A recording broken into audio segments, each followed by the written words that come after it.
Hello बच्चों, good morning, नमस्कार सभी को, नमो नमः। प्यारे बच्चों, कैसे हो? सब ठीक ठाक? ठीक है। आज मैं आपके लिए लेकर आया हूँ कक्षा 8 की रुचिरा पुस्तक में से प्रथम पाठ सुभाषितानी। सुभाषितानी शब्द दो शब्दों से मिलकर बना है, सु प्लस भाषितानी। सु यानी सुंदर, मधुर, और भाषित का अर्थ होता है वचन, बातें, अर्थात सुंदर वचन, सुंदर बातें। प्रस्तुत पाठ में आइए हम अब श्लोकों का अर्थ शुरू करते हैं।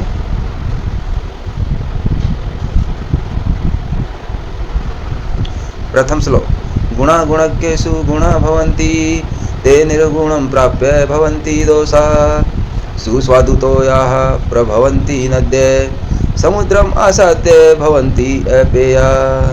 अर्थात गुणा गुणज्ञेषु, गुण जो है जब तक गुणी व्यक्तियों के पास रहता है तब तक गुणा भवन्ति, तब तक वो गुण बना रहता है।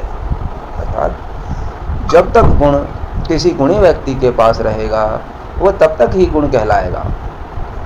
ते अगर वे गुण निर्गुणम, निर्गुणम यानी गुण से रहित, जिसके पास गुण ना हो, अगर ये गुण गुण से रहित व्यक्ति को प्राप्त हो जाते हैं तो भवन्ति दोषाः, तो वो दोष बन जाते हैं।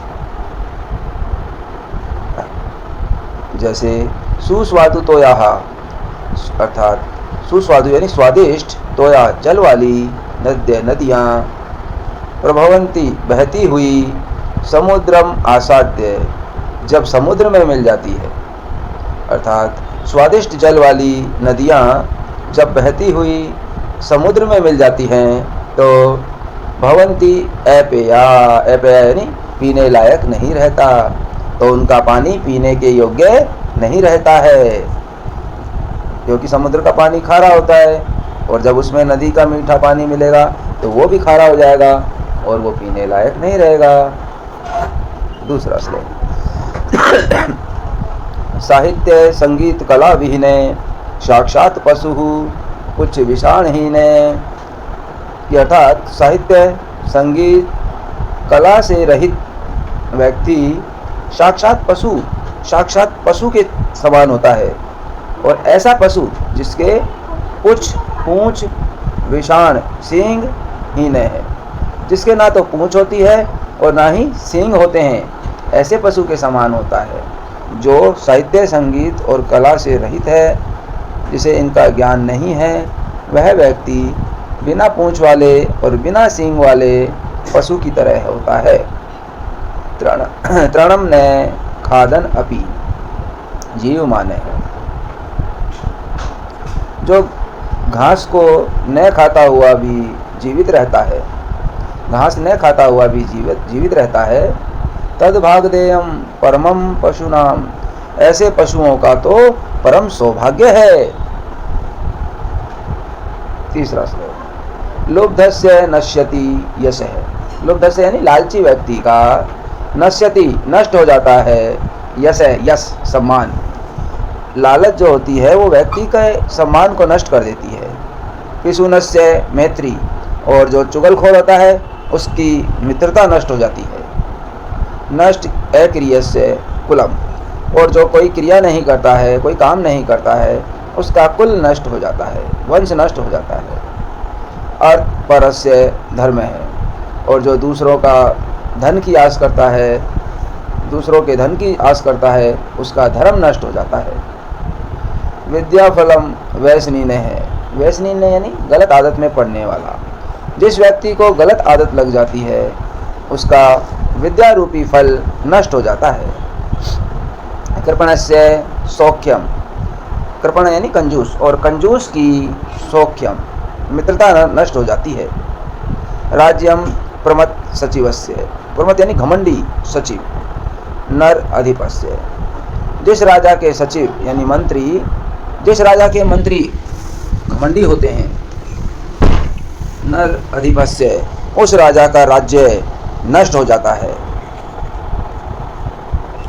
अगला पीत्वा रसम तु कटुकम मधुरम समान माधुर्यम एव जनयेत मधुमक्षी असौ। कि मधुमक्खी